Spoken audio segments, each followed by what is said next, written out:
Hello, everyone. Welcome to this evening's class. So, what I wanted to talk to you about today is kind of an evolution of. Remember, we had spoken for 4 classes now about how the archon inflates emotion in us. The archons cannot create the emotion. So if you're feeling the feeling and it's big, it's overwhelming, it feels like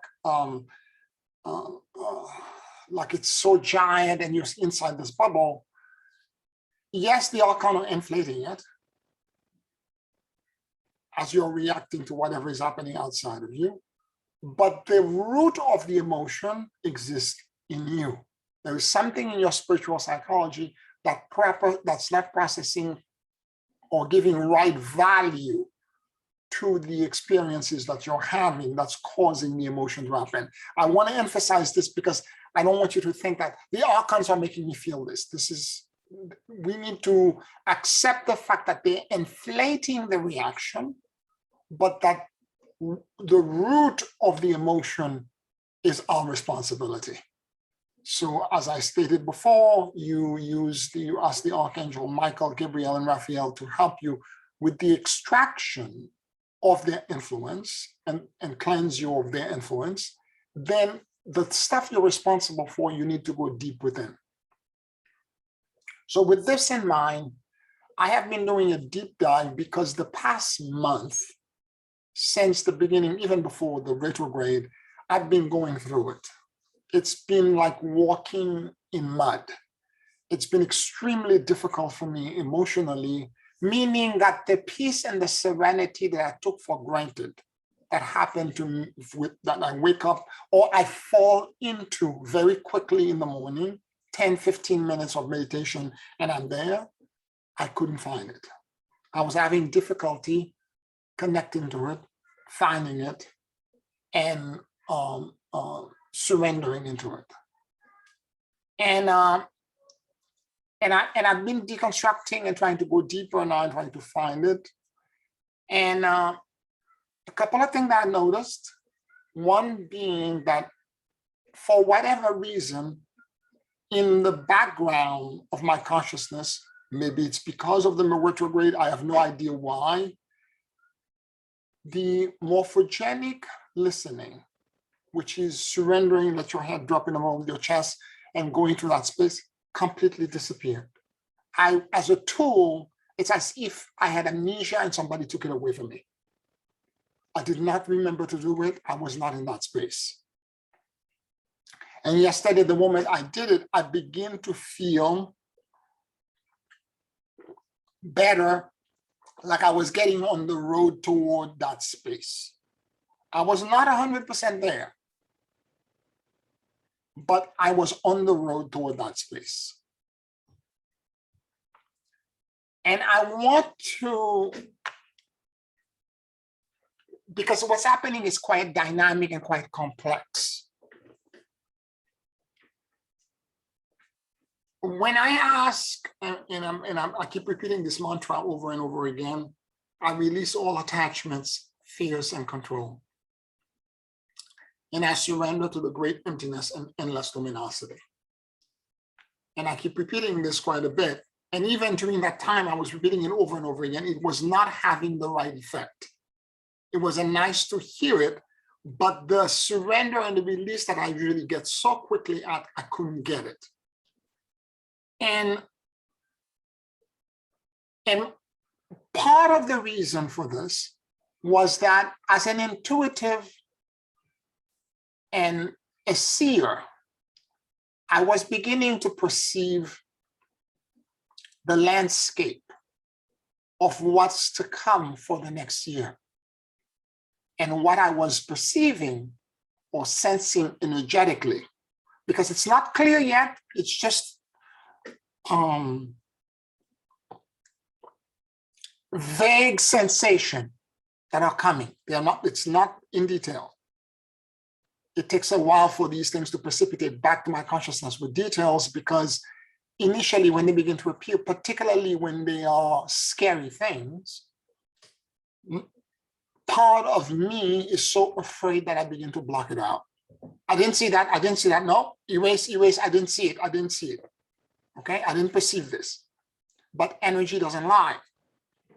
So as this information and this knowing keeps gnawing at the edge of my consciousness, it was showing change, rapid change, and change that may be uncomfortable for me and for the people in my circle of influence, that's causing me a bit of agita, and therefore I begin to shut down.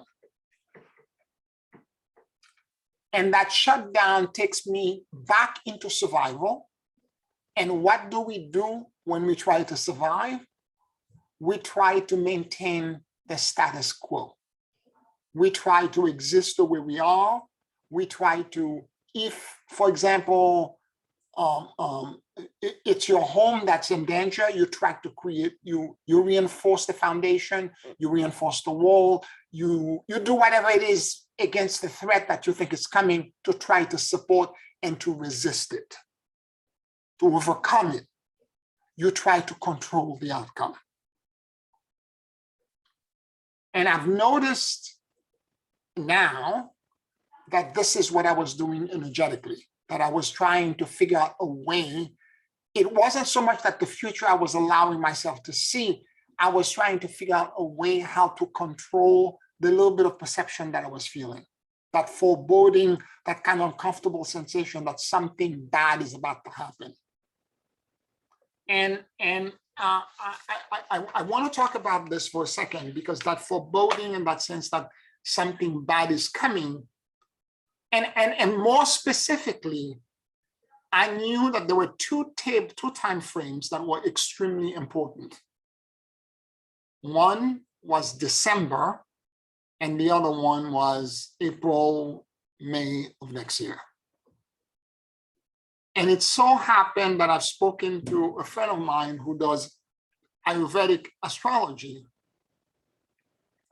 And he described to me a very specific planetary alignment that the last time it happened was in the 16th century, called the Kalasalpa Yoga, which is when the 7 planets align perfectly, and then the north and the south of the moon remain aligned with the planet as well, where the north is up and the south is down, and all of them align perfectly. And when that happened, the last time it happened in the 16th century, there was famine, disease, and all kinds of like migration and craziness related to this. So, and what I'm perceiving, the two things that I'm perceiving was some kind of food shortage of some kind during that period, and potentially another very dangerous pathogen. And so again, don't go out there and start publishing this information. I'm saying this only because we're part of this inner circle, and I'm trying to unpack this for myself, and I'm sharing the steps with you. Because when I'm ready, when I've channeled everything and I have all of it in line, I will publish it, and then we can distribute the information out. I'm just letting you know emotionally that I'm trying to unpack this, okay? So as I am moving through the space and I'm trying to figure this out, I realize that the fear of this perception is causing all kind of warning signal to come in and to cause me to begin to shut down and to go into survival mode, because it's so bad enough as it is, as it stands right now. What is it about this and the future, that future that's going to be bad? And will it affect my work? Will it affect my housing? Should I move? Should I stay where I am? Should I, you know, if there's going to be fruit shortages. Should I go upstate? Should I be where I can plant? Should I, all of this, should I, all this crazy scenario all running in my head where I am trying to control the outcome. Okay? This is what the adaptation is about. And we as human beings, as the dominant species on the planet, it's our cunning and our intelligence and our adaptation that has caused us to survive. And it's also what's holding us in 3D. So I'm noticing that these things are happening inside of me, that I'm only have the clarity now. At the time, let's say a month ago, I didn't see it. I just felt like I was moving. It's like I was trying to run underwater. Okay, I kept feeling there's a drag, something is holding me back. It's not the way it was, let's say 2 weeks earlier. But I'm feeling this, and I'm feeling like I'm being held back. And I can't figure out how to overcome. Like I kept feeling like I'm not seeing something.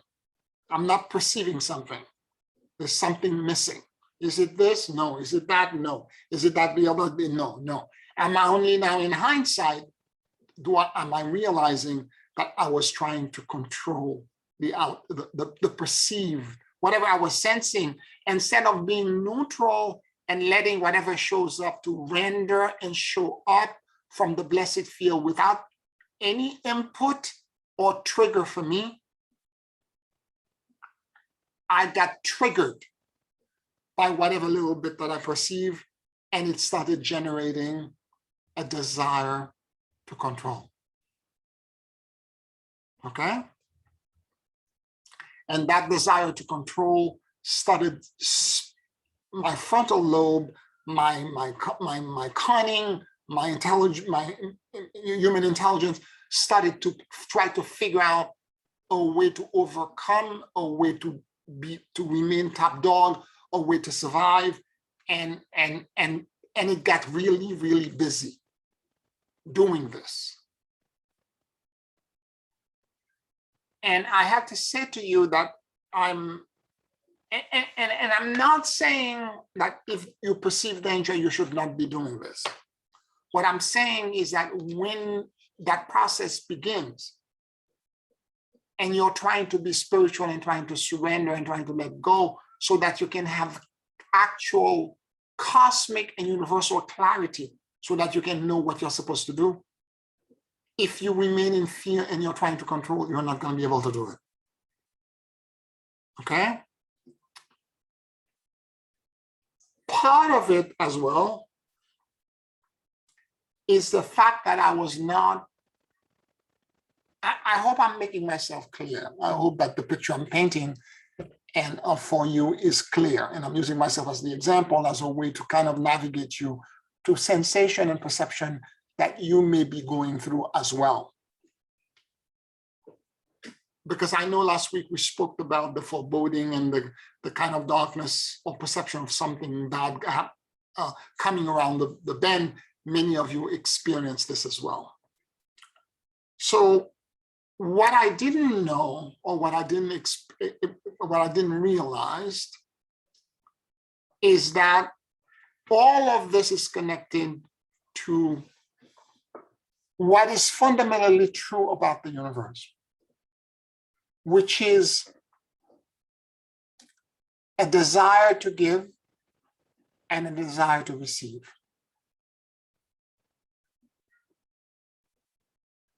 In the beginning, this is a reminder, there existed only an infinite desire to give. And that desire to give was everywhere, and nothing was outside of it. But that desire to give was not self-aware. There was no self-awareness, because if you are everywhere and there is no outside, you will not know that you exist unless there's something else out there to reflect you. Unless there is something out there that's not you, so that you can say, I exist, as opposed to, I'm not this other thing that's outside. So for the evolution of self-awareness to occur, that desire emptied a space from itself and manifested an infinite desire to receive, an opposite, a reflection, and a mirror. So that whenever the desire to receive wanted something, it just had to project it, think about it, say it, and the giver would automatically pour its love and manifest it. And for a while there, it was a perfect mirror and reflection. And the giver and the receiver were in a perfect alchemical marriage. And this continued for whatever period of time. But as this was happening, all the giver needed, because in order for anything to be self-sustained, there has to be a figure eight. There has to be a loop back. So the giver was giving to the receiver. Somehow the receiver has to give back to the giver. And what the giver was looking for was gratitude. That's all. Was gratitude. And so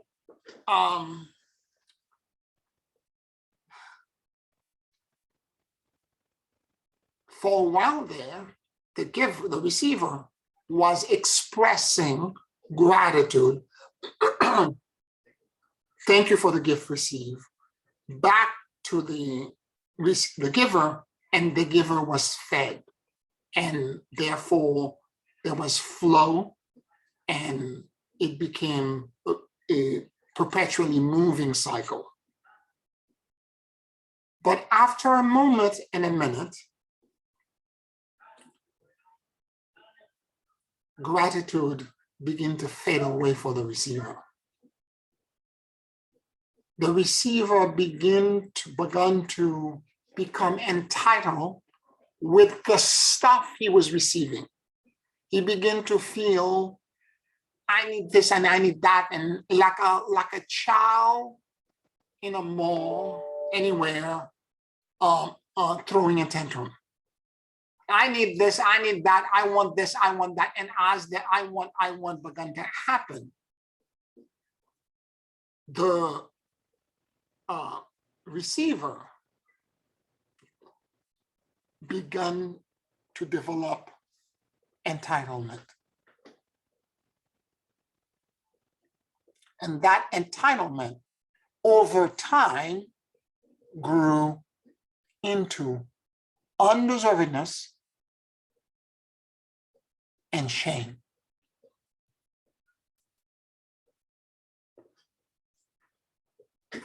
I'm saying this to you because I want you to understand the dynamic flow of everything.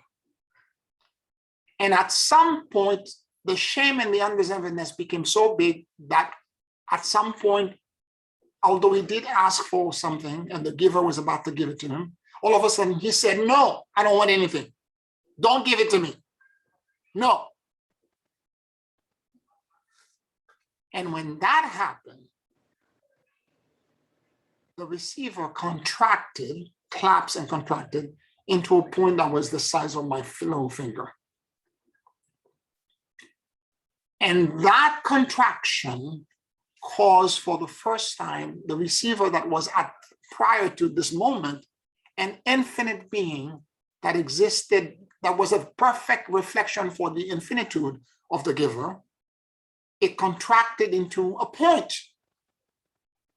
And it began to have fear for the first time, and also a sense of the I of the ego, sensing a sense of like, I am small, I'm tiny, I'm minuscule. And at the moment of the experiencing of the fear, the receiver said, I made a mistake. Come back to me. Reinstate everything the way they are. I made a mistake. I will accept now what you're willing to give me. I made a mistake. The giver knew that it could fulfill any wish that the receiver had. But the only thing it couldn't remove was the undeservedness, the entitlement, and the shame. So it did move toward the receiver, and when it connected to it, it shattered it in a gigantic spiritual detonation. And from there, time, space-time as we know it, and the entire physical universe that we existed instantaneously at speed and that we cannot comprehend, begin to grow from that little point. And we, you and I, and all the planet and all the stuff, everything physical that is, and even an invisible that exists in the universe, are nothing more than the receiver. And our role, what the giver did is that it created an arena, a stage, if you will, so that the fragments, by shattering it into multiple pieces, the fragments can begin to learn to give and to receive from each other.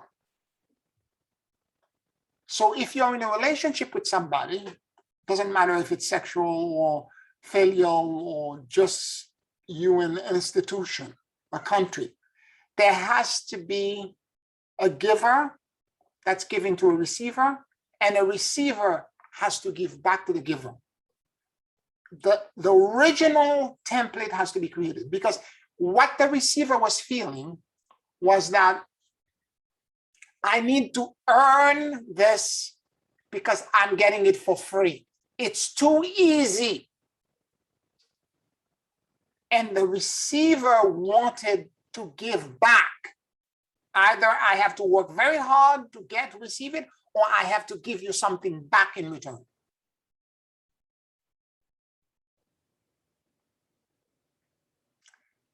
There are many life lessons that are connected to the dynamic that we're experiencing right now that can take us back to this. You could be thinking, for example, of all the things that have happened to you or that are about to happen right now, that you're going to need a handout or somebody to give you something. You're going to need a helping hand from that or the other, with your housing, with your job situation, you're going to need something. And therefore you become the receiver, and you're trying to get from somebody else or some outside thing from you this help that you desire. Yet or it could be that you're capable of helping others. You're capable of sharing your resources with others. So therefore, you're going to try to give to others some of the resources that you have to help them along the way so that we can make it together. But let me warn you about one thing. If you are a giver, like I am, and you're giving and giving and giving all the time, you have to be open to the possibility of a receiver in your circle of influence wanting to give to you back. And when the offer or the receiver try to give to you back, do not resist it. Do not resist it. Allow it in. Because if you, for example, you're like, I'm giving to somebody. I'm going to give you an example. And thank God at the time I learned this. And I'm being reminded now to be more receptive to this right now, because I had blocked it about something else that was happening very recently for me. We used to have a domestic back home. This is a young girl. She came to a family when her family was very old. There were something like 13 or 12 children, and she was the last one, and the parents couldn't take care of her. And they sent her to my family She was 5 years old, and we, when she arrived, and by the time she was 6, my sister Marjorie was born, and she began to help around the house here and there, and we would send her to night school and to, help her alone, right?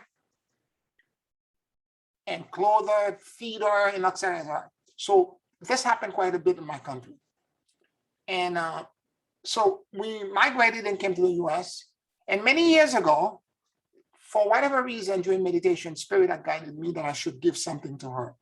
So I asked one of my cousins that was still back home to look for her and ask her for her address. I've seen her around, but I don't know where she is. I can't find her. Blah, blah. I said, I'm going to wait because for Christmas, I want to send her something. So she finally reached back to me. She said, I found the address. There it is. So I transferred to her what was about $400. And I didn't think anything about it. I just sent it to her because Spirit had asked me to do this. It must have been 2 weeks later, I got a letter back stating that I thought that everyone had forgotten me. I cannot believe that you remembered me. And when I received this money, I thought I had won in the lotto. I know it's not the same value, but to me, it was like winning the lotto. And I was kind of shocked and surprised, and I think I'm thinking about the exchange. And she's so poor, she's barely making, I don't know, a few dollars per week, right? So to her, this is huge. This is immense. It's more money than she will have ever seen, even in a year, right? And then at the very end of the letter, she said something that kind of surprised me. But at the time I was studying the Kabbalah and these principles, and I reacted correctly. She said to me, I don't have much, but I want to give you something back. And she said, what is it that you want? Please tell me. Now I thought about it. This is somebody that she has like 4 kids.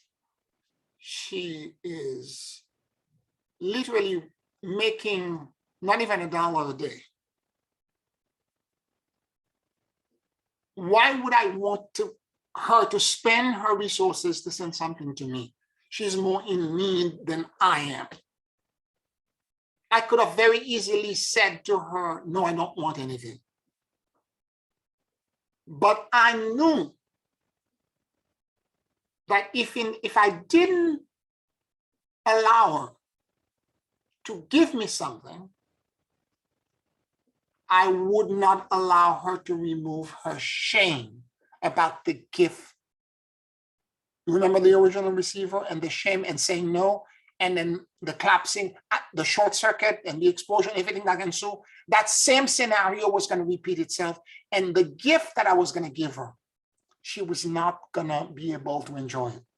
It was going to short circuit.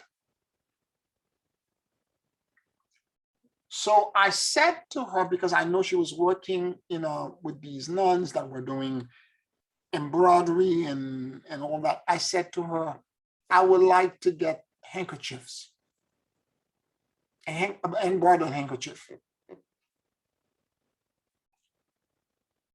And she sent me several weeks later in the post handkerchiefs. I think it was 3 of them or 2. I don't remember, 2 of them, maybe 3. And I have to tell you, the handkerchief is in a drawer because I don't use handkerchiefs. But I did this to help her remove her shame.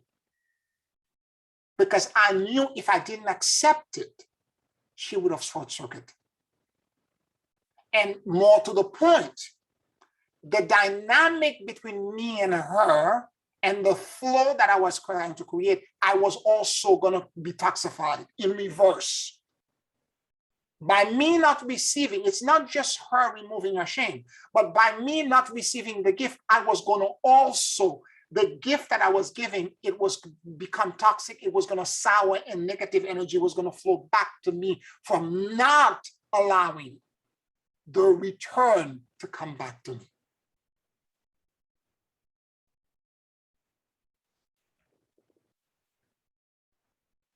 Are you all getting this? Is that explanation kind of clear before I move forward? Yay or nay, please? Yes, sir. Okay. All right. Good. So it's important for us to understand this, because I want you to, and the leap, or the way I'm going to bring this right now, there's more shame and undeservedness right now, given the dynamic of survival that we're moving into. I'm trying to alert you to this, that you are either going to be the giver or the receiver. Because we're going to go into a space, particularly if there's food shortage, where you're going to have probably to barter and do all of this.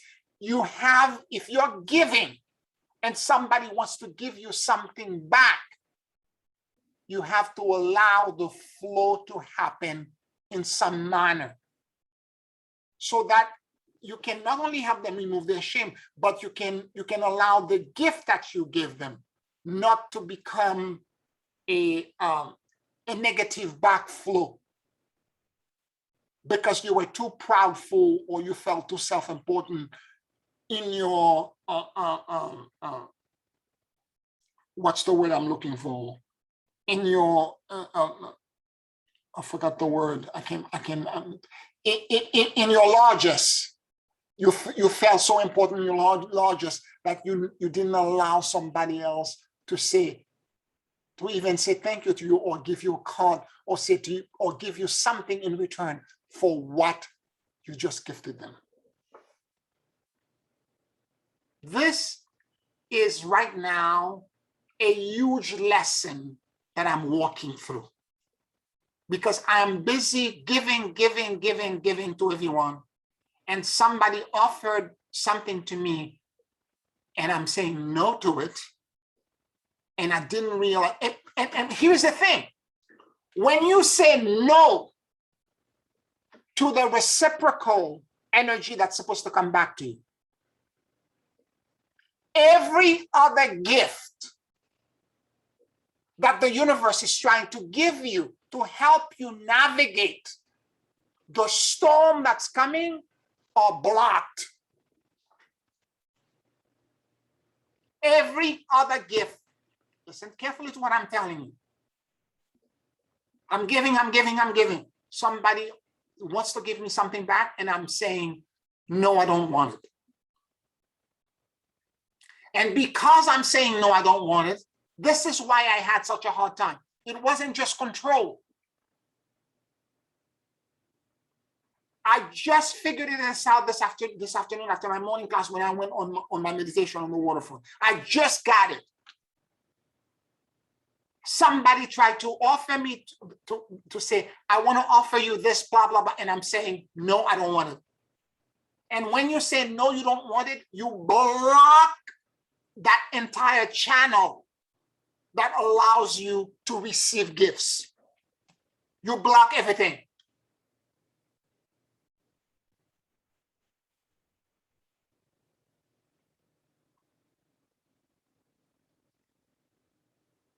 Be very aware, and you block money, you block health, you block everything that's about you receiving benefit, receiving blessings from the universe that allow you to navigate. You block clarity, you block everything. Because to the universe, it's one muscle.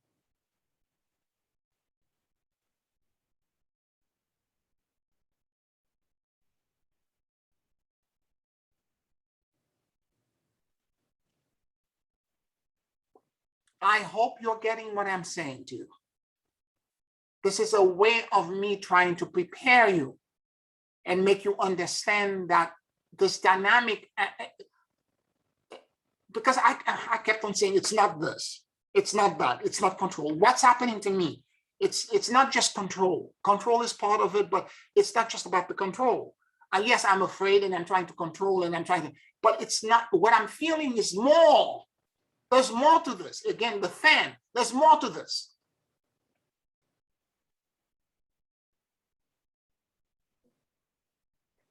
And when you're beginning to realize that I just felt, for whatever reason, that the gift was too much, I didn't need it, and more to the point, and I'm going to be very honest with you, more to the point, when I give, I am in control. This is how the control connects back to it. And if I receive, I am not in control. That's my honest truth. And if I were to receive, I will lose control. The dynamic will change.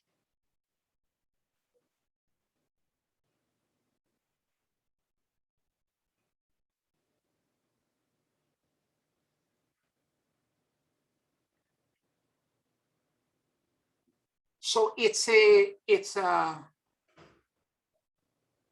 me cutting off my arm because I think by me giving and giving all the time, and everything got blocked, everything that I was doing, everything that relates to my finances, to everything got blocked for the past month, everything got reduced, everything got shrunk down.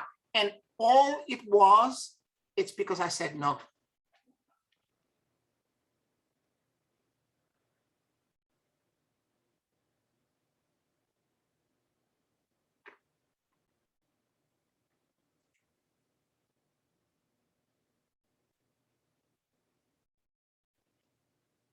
I want you to think about this.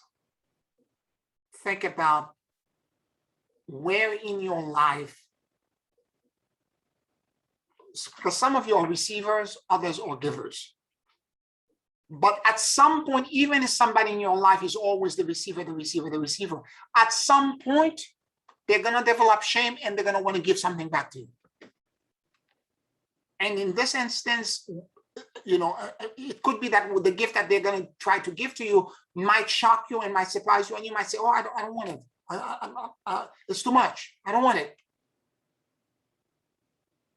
And the moment you say no, and you think you're saying no to the person, but what you're saying no to is the entire universe and the entire system of giving.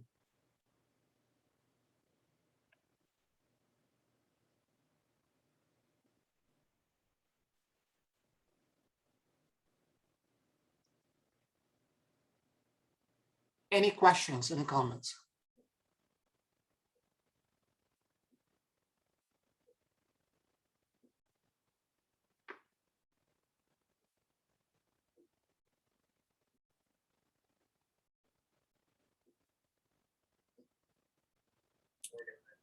Guess maybe a summation from my sense more than a question would be not receiving from reciprocally from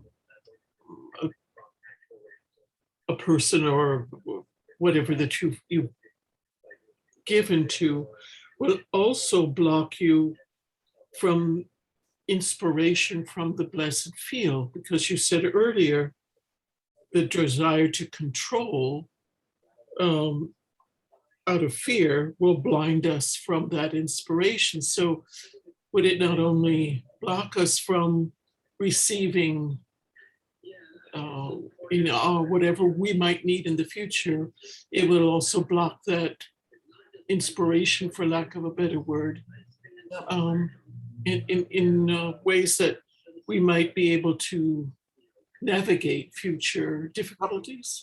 Yep, this is what I mean when I said clarity. The idea is that you don't have the clarity anymore. You don't know where you're going. You become lost. You're totally right, Janice. You become completely lost. And a lot of time, the universe is using the simple receiver in your eyes to try to remove your own shame, because I am giving compulsively all the time. I've said this before. This is my problem. I give compulsively.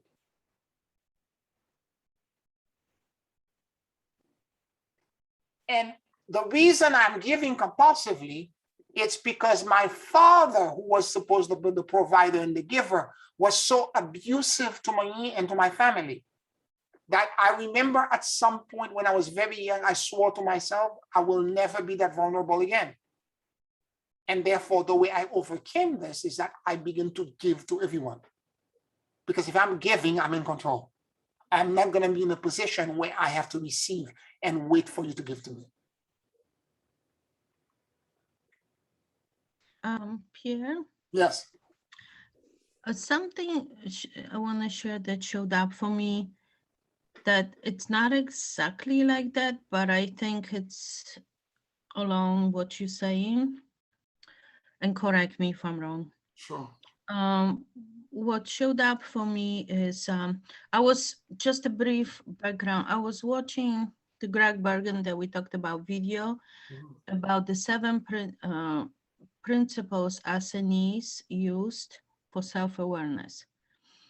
And one of the principles is, one is a mirror, obviously, but there is a second one, what you have lost, and there is the third one, what you are judging.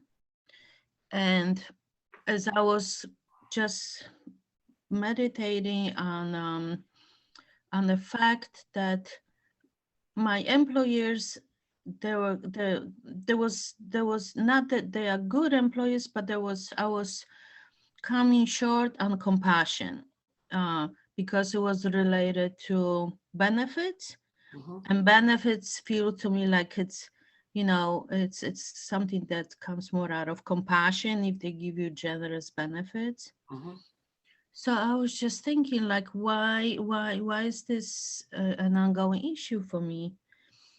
And I realized, well, make a long story short, my realization was that I was judging myself, because judging could be others, could be yourself, right? And I think I was judging myself. I was too hard on myself, judging myself too hard, too harshly. And there was blocking compassion in me. So I don't know if that's the same thing. What do you mean by judging yourself? Are you saying that you were thinking of yourself as being undeserving of the benefit? Yes, undeserving, yeah, because, you know, it's we people are so quick to judge.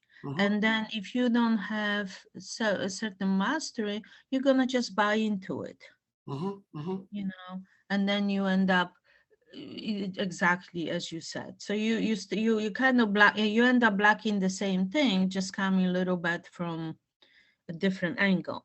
Right. Maybe, you know, but Well, I guess the benefit that you're trying to gather, this is you being the receiver. As an employer, they were supposed to give it to you, and you think you're not deserving of it. And there's this whole dynamic, and you have to maneuver that. And again, everything in the universe is either trying to give or to receive. This is the bottom line. Yeah. Okay. Everything, whether it's love, whether it's sex, whether it is healing, whether it is clarity, it's all about the giving and the receiving. Right. It's the yin and the yang. So as I was blocking this one thing, I was blocking everything else. Everything else that relates to that. Absolutely. Yeah. So it could be, so I guess it could be different things at point in time. Yep. Also, right? Maybe this time was self-judgment, negative self-judgment, or something else, but it ends up blocking to the receiving part. Yep. Yeah. Absolutely. Okay. Yeah, absolutely. That's a good example. It's more nuanced, but it's a good example because Right. And that looking at it not so much from it was very helpful for me to kind of get that kind of detail, because I wasn't seeing this for the longest time. I wasn't seeing the judgment part. Yeah.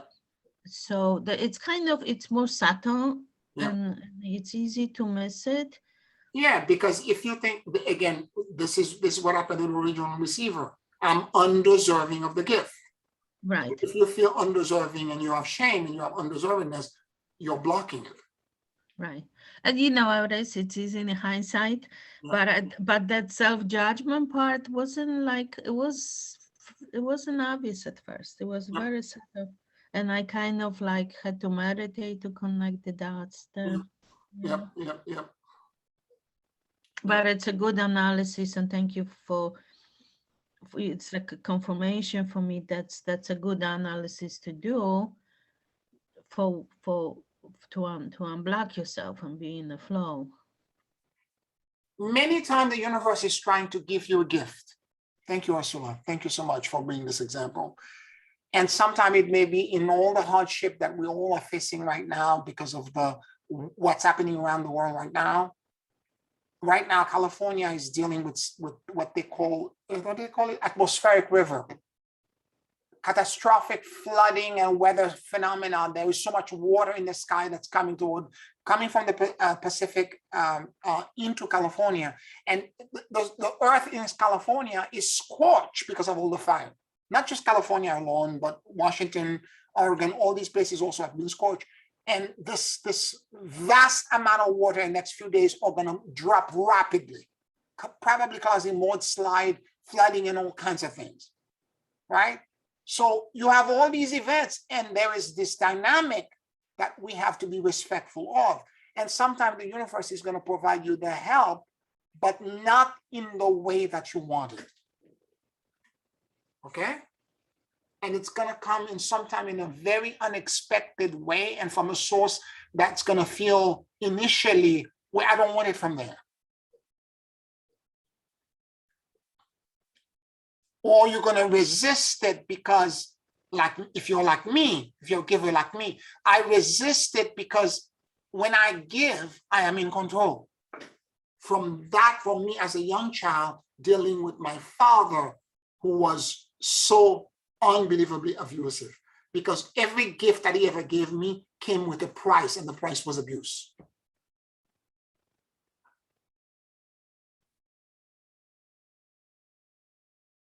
And so every time somebody's trying to give me something, I don't want it. Even I'm better now, even compliments. I used to have problems with compliments. I'm better with that now. That part I've worked on for years.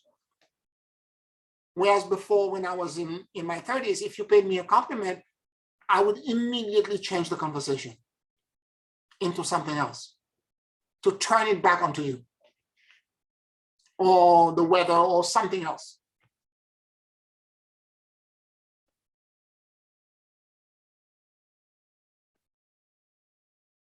So once you understand that dynamic, because even the clarity, the vision of what's supposed to happen and how you're supposed, it blocks all of it because it's one muscle. And if you cannot receive, you will not receive the insight from the universe. You will not see what you're supposed to see. You will not have the clarity to know where to go. Because the universe is trying to give you something. In this instance, somebody is offering me something physical, trying to give it to me. And I'm saying, no, I don't want it.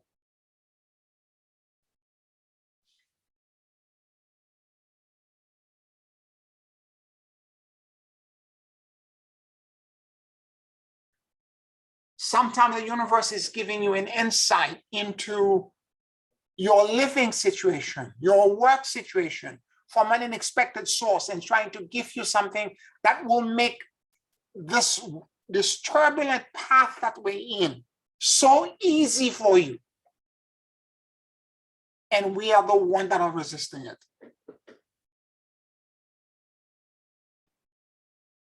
Because of our own toxic dynamic and things that we are not seeing. Now, if you're a receiver and you're receiving and you're getting all the time, at some point, the shame and the undeservedness is going to cause you to want to give back.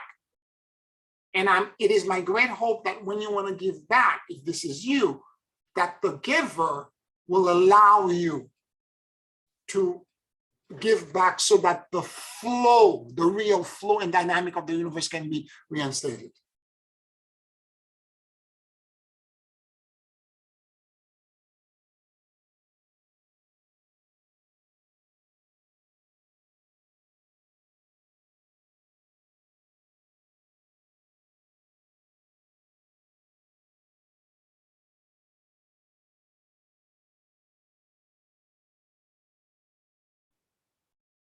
Any other questions, comments?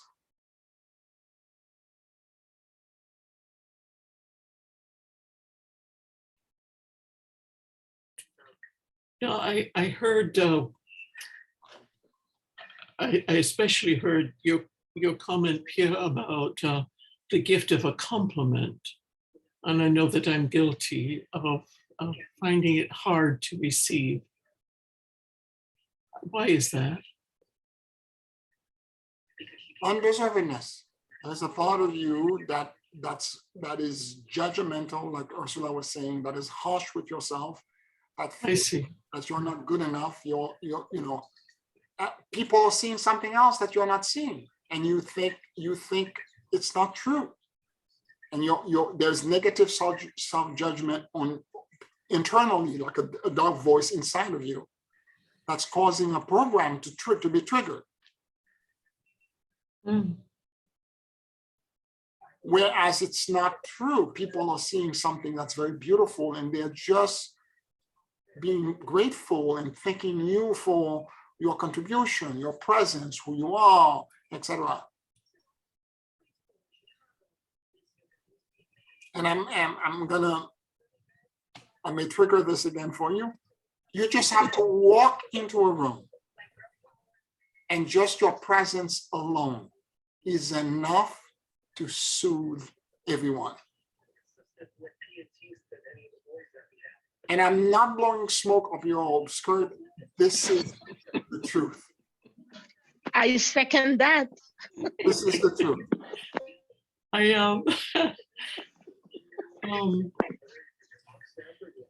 you know, part of this, I guess, is that I don't see it, but the second part is it just makes me feel uncomfortable. Yep. But there is nothing to be uncomfortable if it is your nature. The rabbit is not uncomfortable for being a rabbit. The deer is not uncomfortable for being the deer. The tree is not comfortable for being a tree. And if somebody says the rabbit, the deer, and the tree are beautiful, why should they feel ashamed? Mm. What is it that someone said to you when you were younger to make you feel that uncomfortable? That's the real question you should be asking yourself. Somebody put that poison in you. It's not yours, but somebody spewed that acid and that poison in you.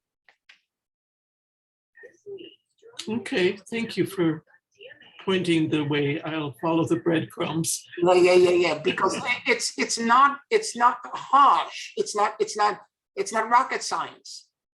You know, you have a presence, and that's the best way I can put it. You walk into a room the way you walk, and when you begin to speak and articulate what you're saying, somebody that listened to us on Patreon was like, who is this person with the beautiful voice? One of my clients. I'm like, oh, that's Janice. Oh. I knew it was you immediately. Oh. And again, I don't have to think about it because that's who you are. It's like talking about the blue sky. Mm. I'm not going to say that the sky is green because it's not true.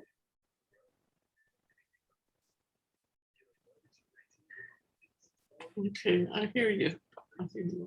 Okay. So again, it's negative self-talk. It's not accept. And when you do this, you block all the healing and everything else that the universe is trying to give you. You block everything. It's one muscle. I'm understanding, seeing that now. Well, I guess I'm going to stop that. Yeah, you better, girl. Better. Thank you, Pierre. You got it. Anybody else?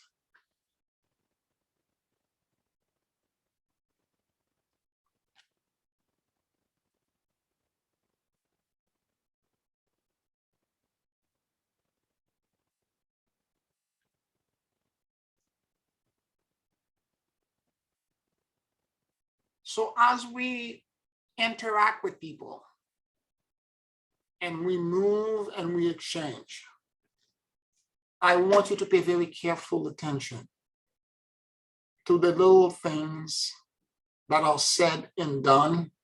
And again, at the time this happened over a month ago, I didn't think about it. I just reacted emotionally the way I always react, because this is my toxic false belief and program that I'm unraveling. At least the compliment part, I'm not reacting from that standpoint anymore.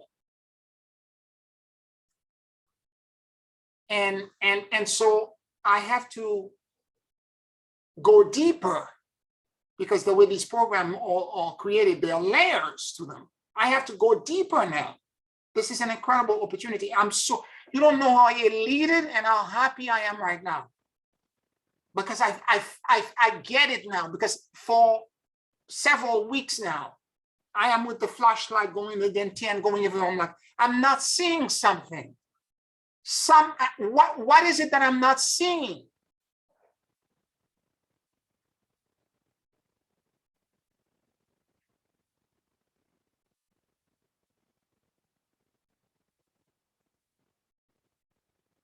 And I'm so grateful that during meditation, after I returned from the waterfront, I came back inside and I still didn't see it. It was still the control, the stuff that I was seeing. And then I burned some incense when I came back here. I'm like, I need to go in meditation again, because I'm still not, the clarity is not there. And the moment I went in, and all of a sudden, there it was. It's the giving and the receiving. You cannot receive. And because you cannot receive, you're blocking your clarity. You can't see the future. You're blocking everything.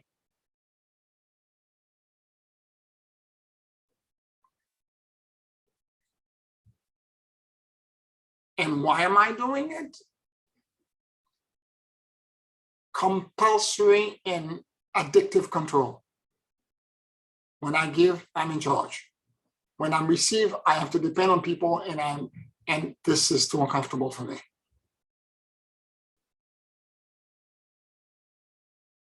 And then when I receive from a man, it's even worse.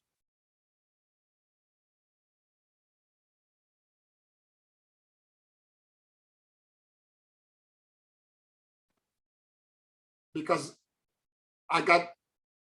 when I received from my father, there was always a price, a heavy price to pay. So when I'm receiving from a man, I'm always suspicious that something negative, something evil, something dark, something that's unhealthy, something, and shut it down, shut it down.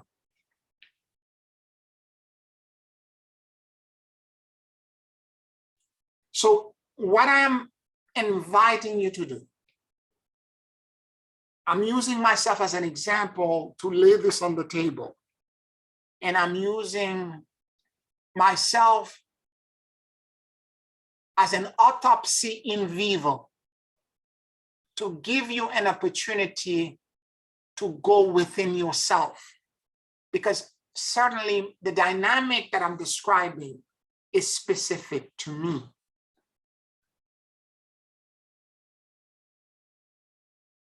It is my hope that it will touch in you your own repressed and suppressed programs that relate to this lack of flow or blockages. Because if you are in flow and you are allowing yourself to give and receive, whatever is going to happen between now and 2027, you will sail right through. Nothing is going to touch you. That's the point.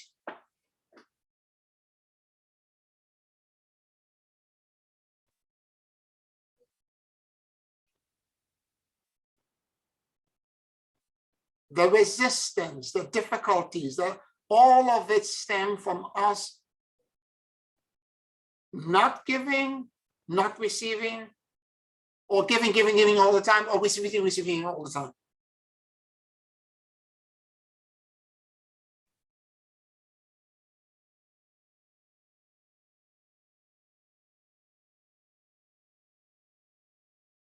I know for many of you, particularly when you are head of household or you have emotional attachments to family members and etc., that you're busy giving to them all the time. Giving this, giving emotional support, be this for that one, this one for that one. That, you know, you are the walking stick for this one, and you're doing this for that one, and you're doing this compulsively all the time, yet you're not allowing yourself or anyone else for that matter to ever try to give to you back.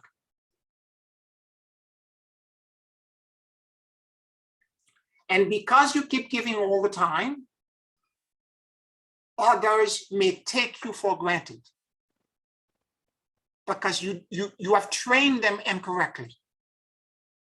Family members and friends, or you may feel that you're being taken advantage of, that you're exhausted, you're tired, you keep doing the same thing over and over again. Yet compulsively, you keep doing it. Instead of realizing that sometime you might, instead of you trying, again, the giving and the giving for others all the time, it's you still trying to control. Because you're thinking that if you don't do it, they will not be able to figure it out on their own, or they will not be able to survive.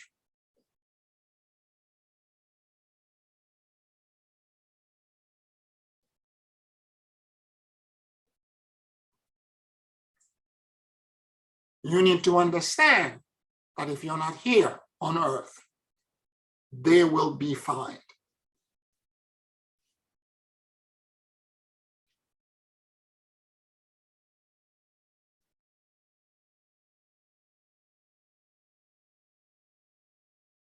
Particularly if in the family dynamics or the relationship, you're always the giver.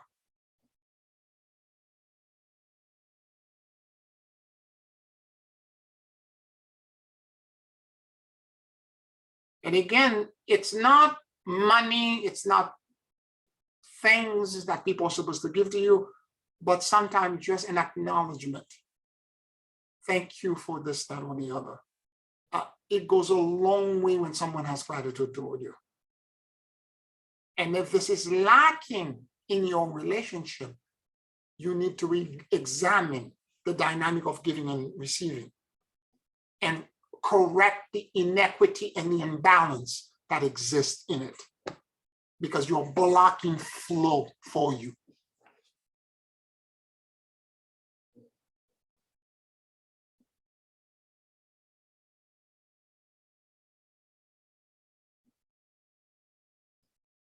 Now, that could be with you and your employees. It could be with you and your friends. It could be with you and your family members.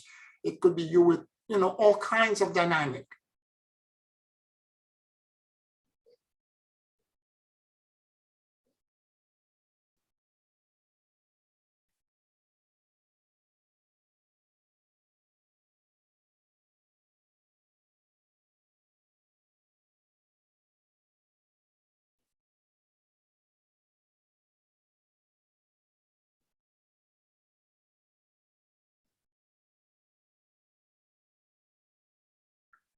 I know I'm giving you a lot of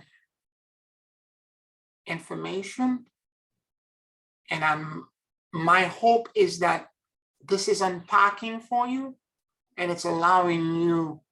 You don't have to say anything, but I know it's unpacking for you. I hope it opens up the dynamics that exist in your interpersonal relationship. Because again, we are all aspects of this giver and the receiver, and we have to allow perpetual movement of this energy. And when there is no flow, we are blocked. And if there is perpetual movement and there is flow, we will sail through this. We will move right through, and everything else that's happening in the world will not touch you. You become untouchable.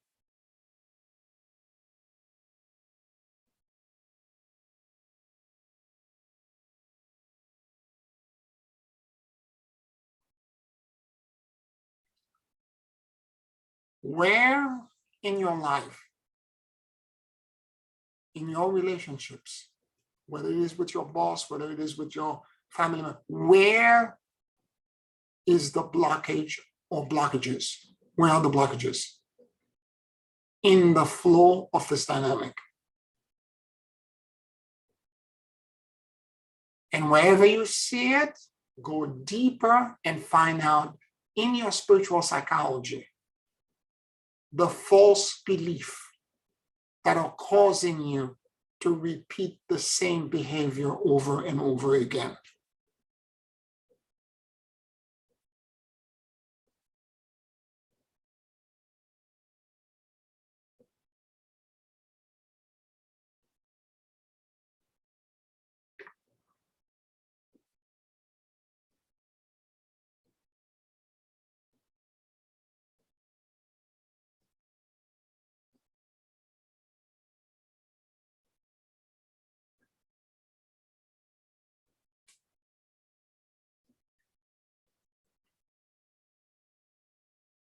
Any comments, any question from anyone?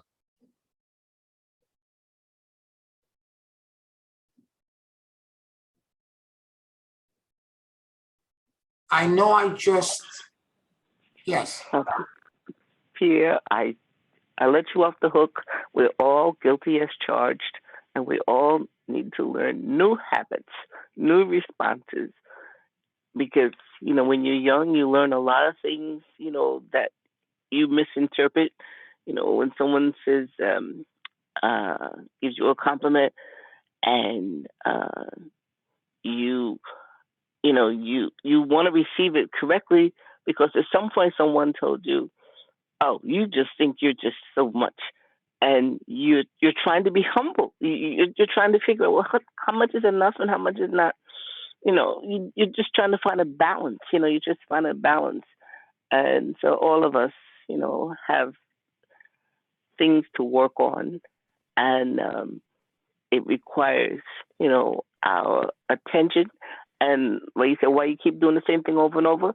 Because it's become habitual, so we, we're breaking ground. I think everybody's doing marvelous. Even to hear it, because somebody says, "Who do you think you're talking to?" You do so and so and so.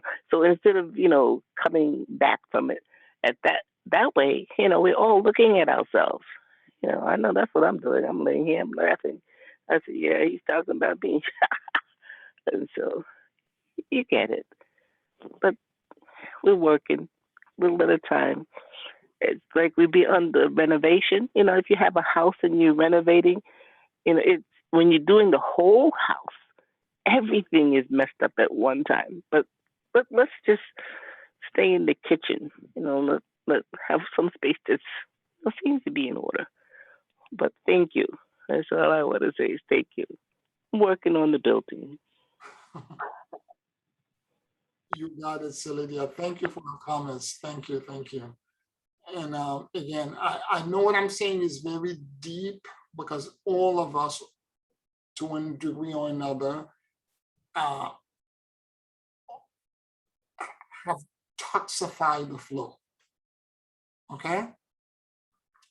But again, I want to reiterate this, is that if you don't realize the degree to which that by you, simple little thing, maybe the compliment, maybe it's just the way you're always after everyone in your family and trying to help them, and you think you're doing this for a noble purpose, because we as light workers, we're supposed to be givers, right? But what is behind it, as for me, for my own dynamic, as I examine it, as I'm being so honest and so candid with you, it's not coming from the right place. Because deep down inside, it's control. As long as I'm giving, I'm not vulnerable. I'm not exposed. And when you want to give to me, particularly when a man wants to give to me, no. I'm not allowing it. Something inside of me clench. It has to be suspicious. There's an ulterior motive. What the hell do you want? Blah, blah, blah. All kinds of things begin to happen.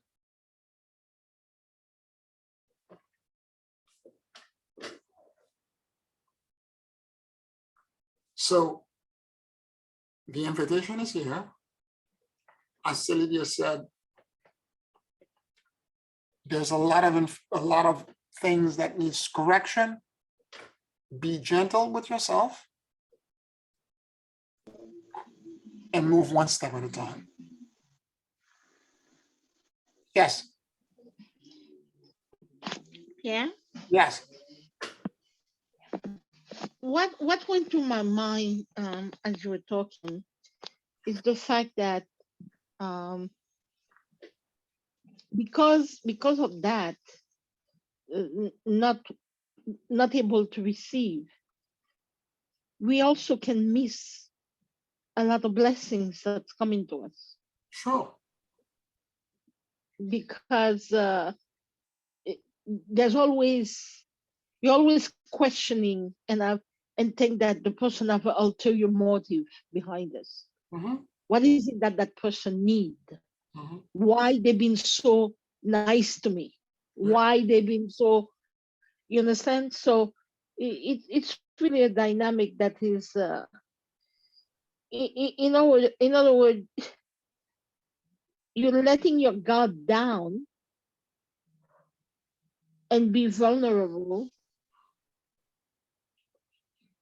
when it's time to receive, and you don't want to be in that space of vulnerability. Yep.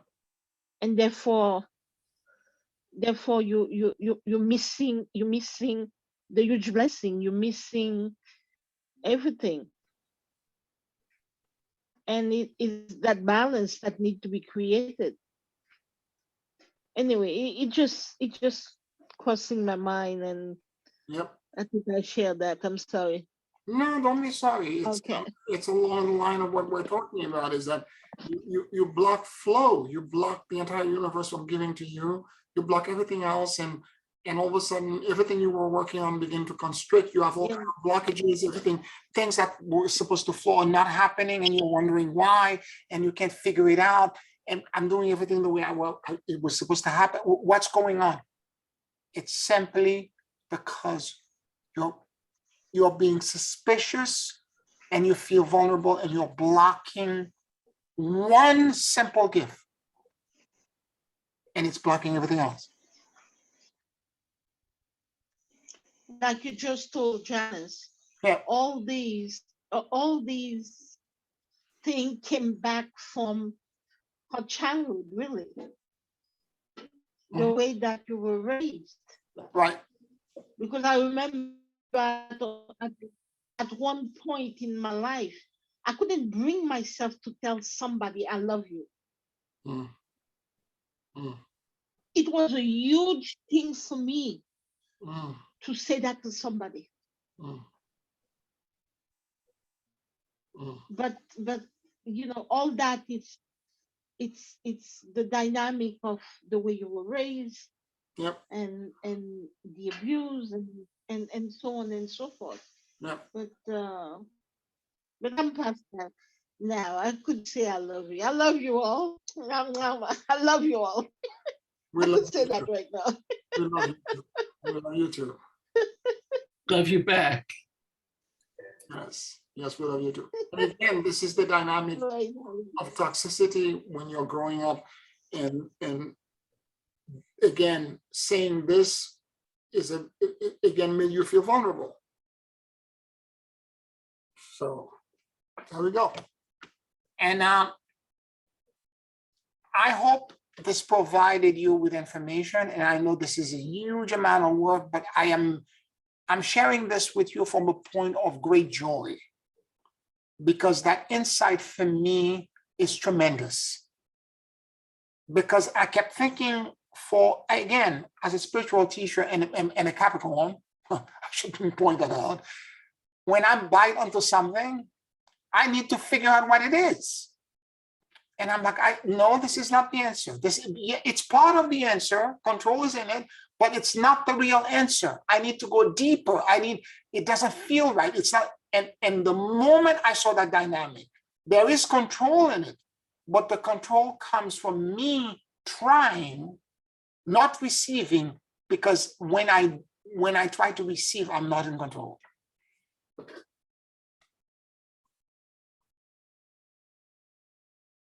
But you're right, Pierre, like, it's funny, like the control is there. So you make like excuses or all kinds of stories, you know. Dance around it. You dance around. Maybe, you know, like I remember thinking, oh, maybe there's no budget, or maybe it's too expensive, you know, too expensive and this and that. But so it's the kind of starts with control, but there's more behind it. Yep. Indeed. So that could be true for probably for everything that shows up with control. Yep. There's probably more behind it. Yep. Because that's also good to keep in mind. And I'm going to add one more thing to it, which is what I started out with. This is my 50, this is the part that I own. But during that month, the Archon made it much bigger. Right. But that also helped you see it. So that Yeah, yes, it did. Yes, it did. Because it was so big and so immense. I felt like I was trying to run on the water, or I was, you know, waist deep in mud trying to walk. you couldn't miss it, basically.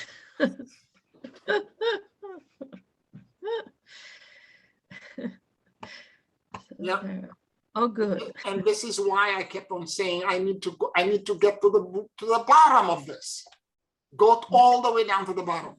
Right, right. I when I felt that, I was thinking the same thing. I was like, of all the things, like I'm almost there, but I can cross that threshold, you know, like job is good and this is good and it's like almost perfect, but there's always that but, you know, blocking me.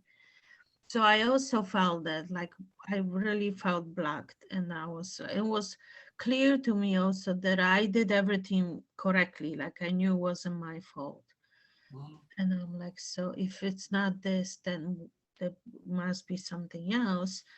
And that kind of actually opened this awareness up, and then it just showed up out of the blue. Yeah. During, I was I had like a quiet moment, and then it hit me. Yep. Absolutely. Absolutely. All right, everyone. Let's take a 5-minute break, and then at the back end of this, we'll do a closing meditation. Thank you.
Take a very deep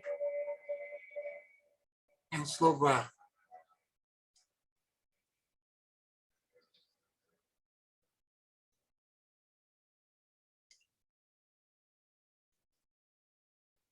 And as you inhale and exhale deeply and slowly,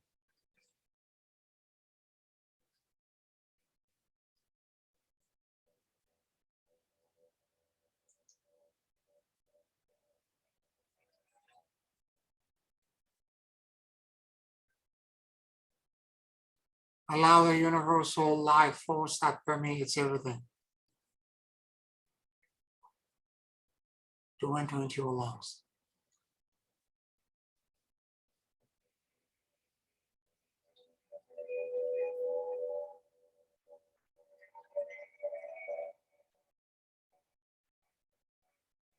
Keep breathing deeply and slowly.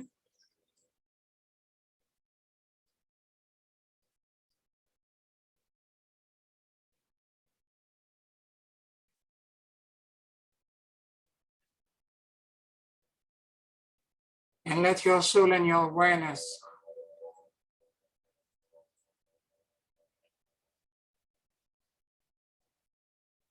drop in the middle of your chest.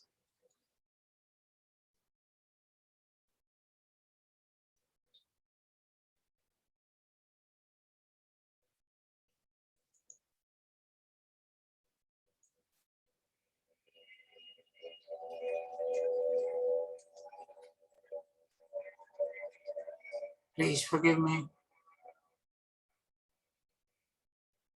I love you. And I let go.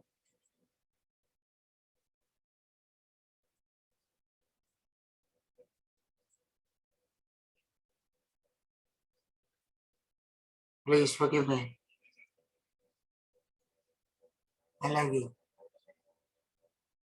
And I let go.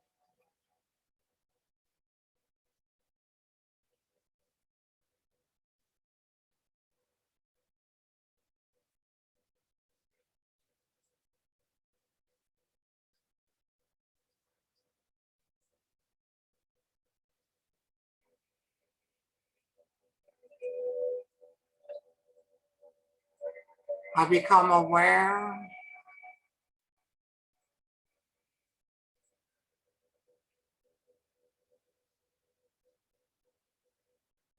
of a stillness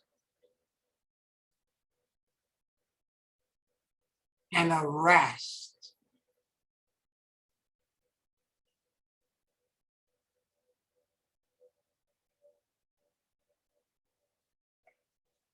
that exists in the middle of my chest.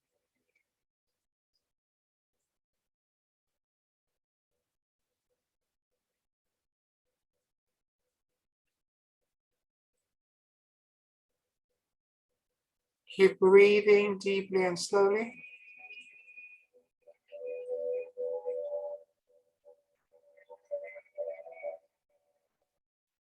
And let go of all, release all attachments, fears, and control. And I now surrender to the great emptiness and endless luminosity.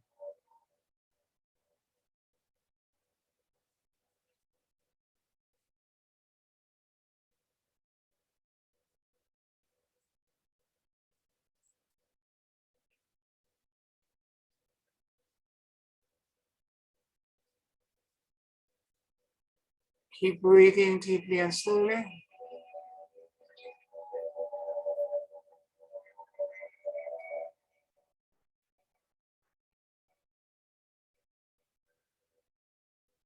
And allow your entire awareness,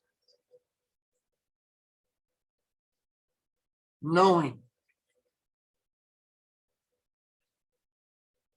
and inner sight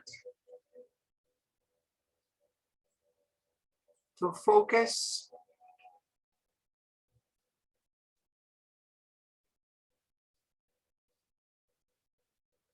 on the minor in which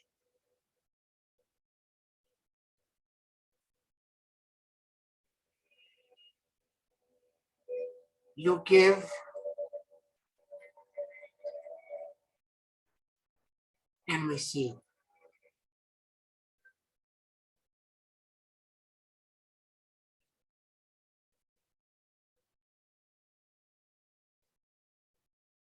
Keep breathing deeply and slowly.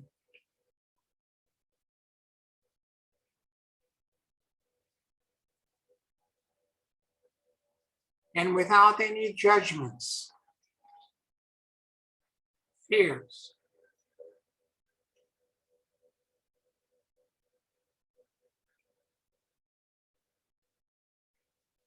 or resistance.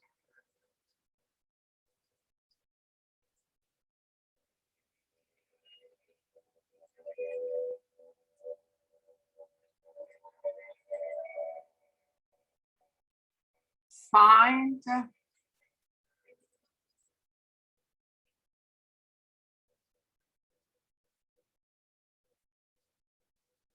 the false belief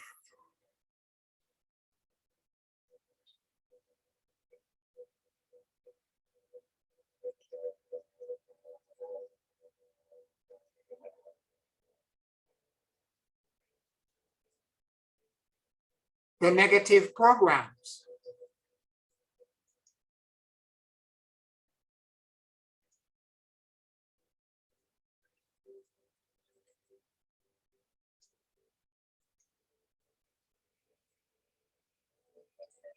that are toxifying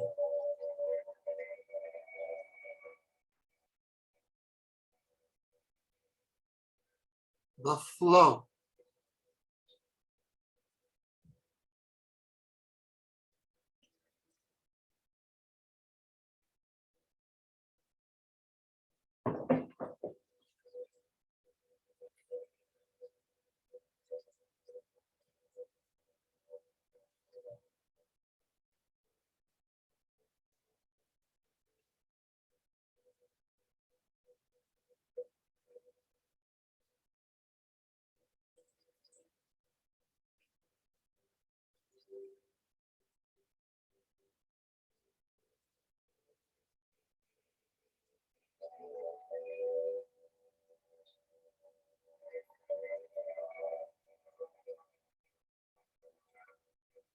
find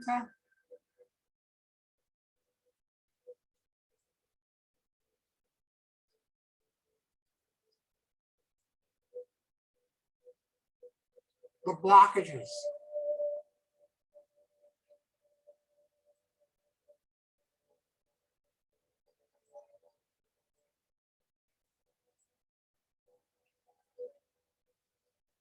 that are disconnecting you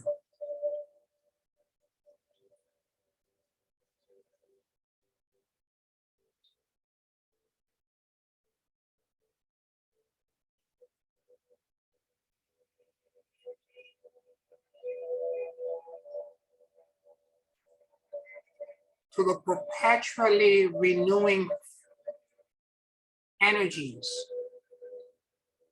of giving and of receiving.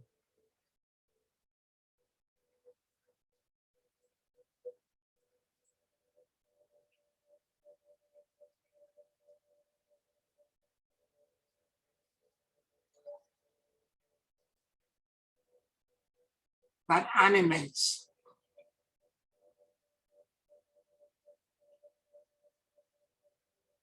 the entire universe.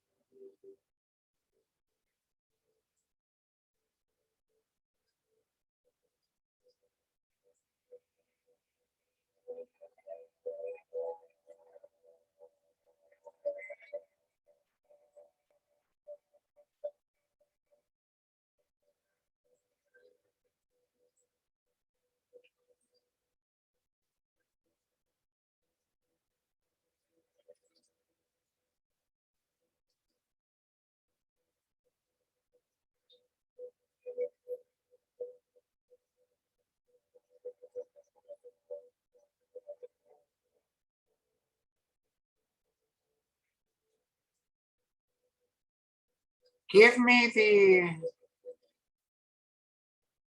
insight,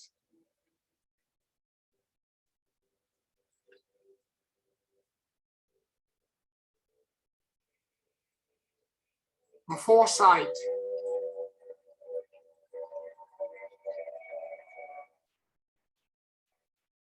and the vision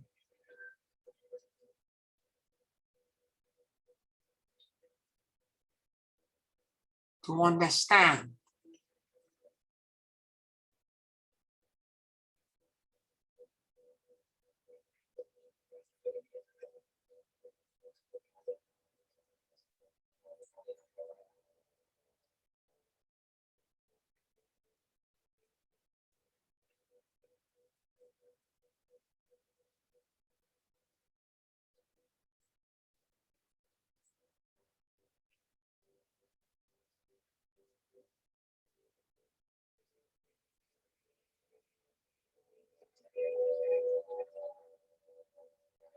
the blockages,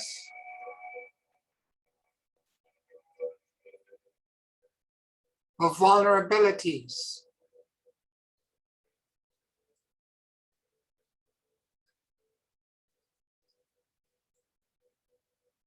and the fears.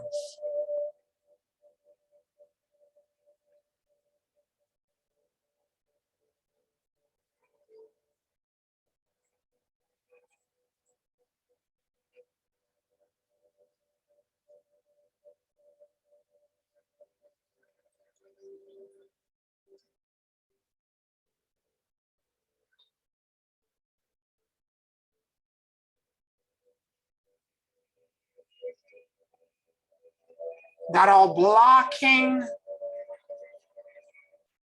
my clarity,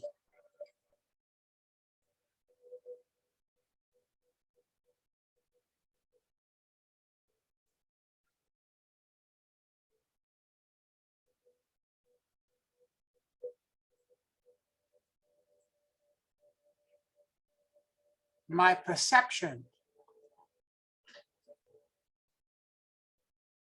and my path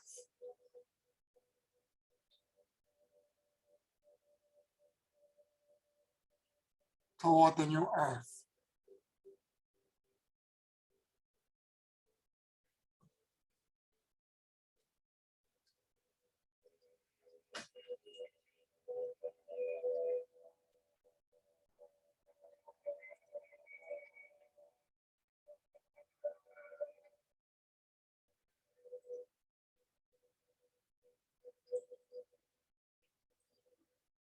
Keep breathing deeply and slowly.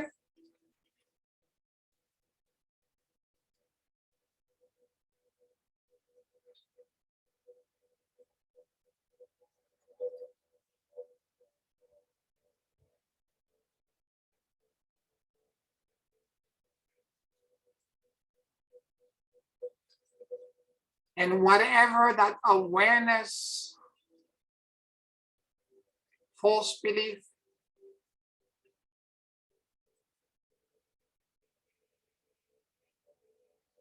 and blockage may be,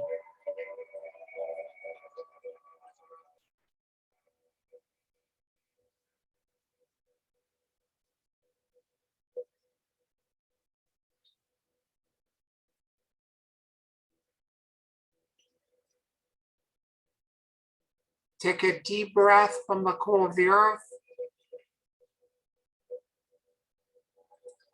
and let this breath move through the bottom of your feet, passing through you, dislodging all of these false belief, resistance, and obstacles, and let it all go outside of your head as you exhale deeply. Surrendering and letting it all go into source.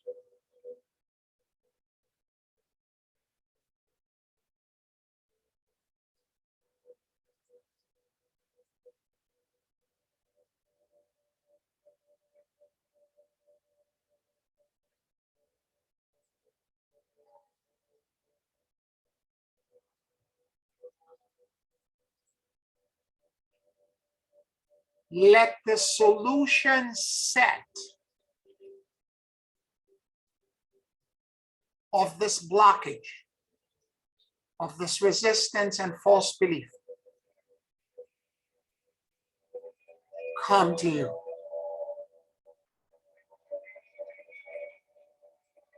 And take a deep breath from source and let it begin to cascade down onto the top of your head, passing through your body, exiting through the bottom of your feet, and going to the core of the earth.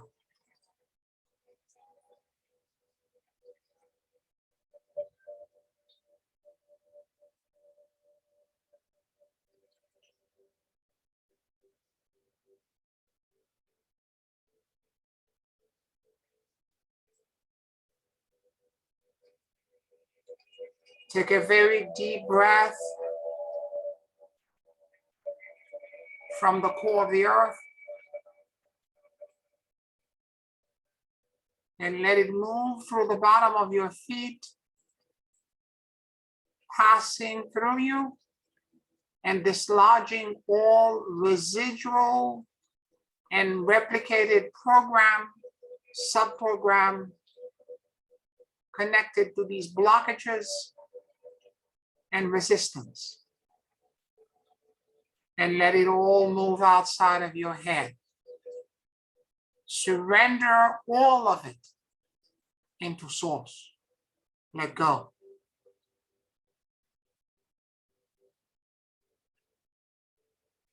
It is not your responsibility to lift, carry, or change anything.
In the blessed field of infinity times infinity,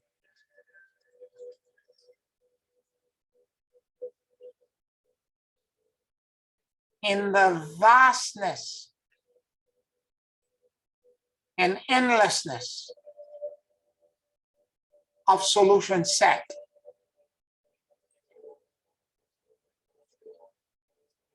let an endless flow of perpetual renewal and blessing that were being held back by these blockages begin to pour down into my being.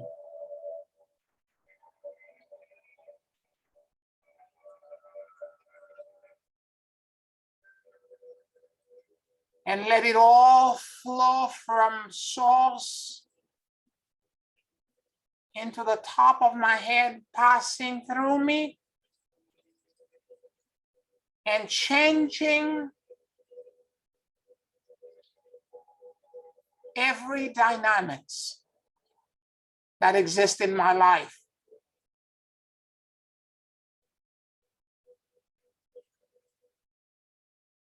For I am now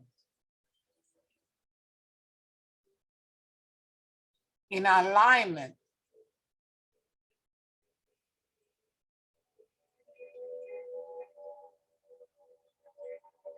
with universal law.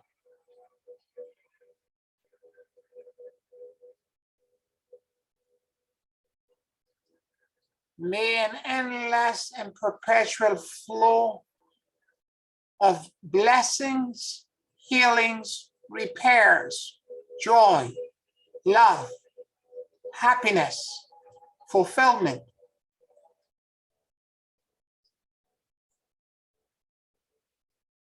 and clarity and liberation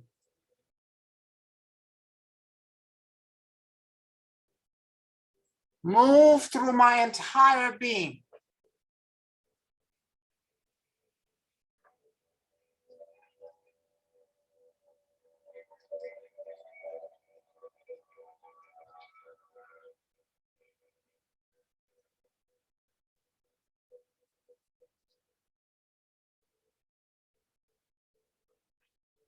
And may I become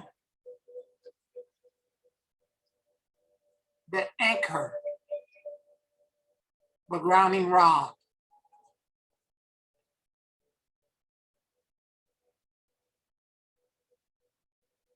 to share with the world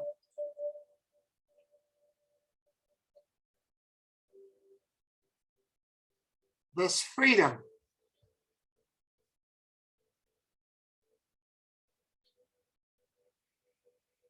this truth,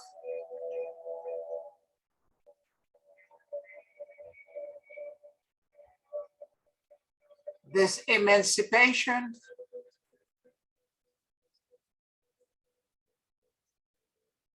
and this elevation.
Hosanna into the highest.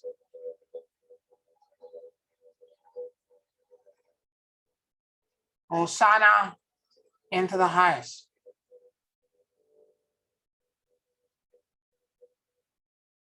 Hosanna into the highest.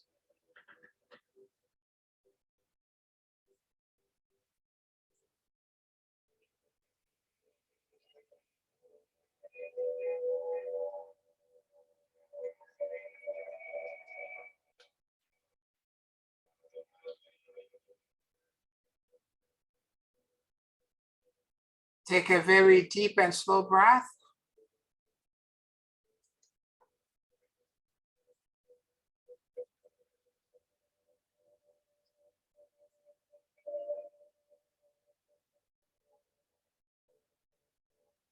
And whenever you feel ready,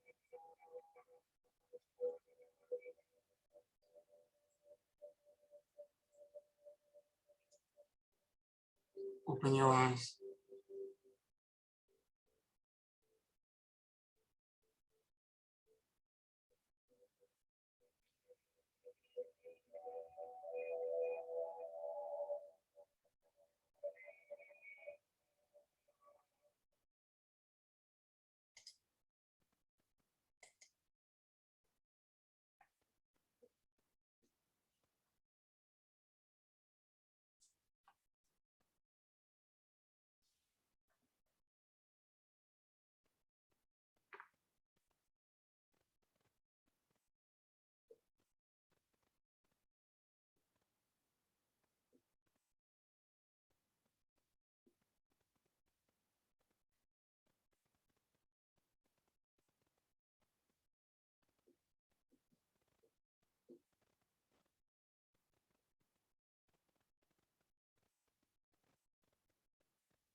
How you all feeling?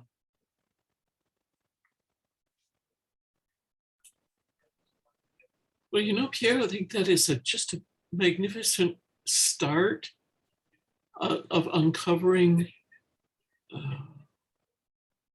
a great deal, and I have a feeling there are more layers to go. Mm. But it showed me the way to begin digging deeper. Thank you. You're welcome. You're welcome. I'll send the recording to everyone tomorrow. Thank you.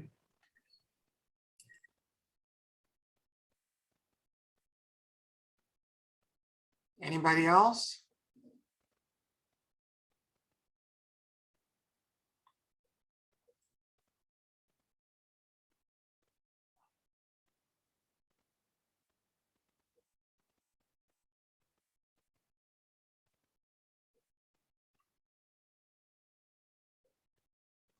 Just want to say thank you, Pierre. You're welcome. Very welcome. helpful as always. You're welcome. You're welcome. All right, everyone. I just want to say thank you for listening to me. I know I just opened up a whole bunch of stuff for you that was in the background that you knew innately, but you couldn't put words into it. It was my pleasure, and I don't know if you're going to appreciate it or not, but for you to go deeper into the work. Thank you all. I want to wish you all a good evening. I want to also acknowledge all my Patreon subscribers who are every week listening to me and supporting the work that we're doing. Sending you all deep love, deep love. I'll talk to you next week. Thank you, everyone. I love you. Love you too. Love you all. Love Bye-bye. you all. Good night, everyone. Good night. Good night.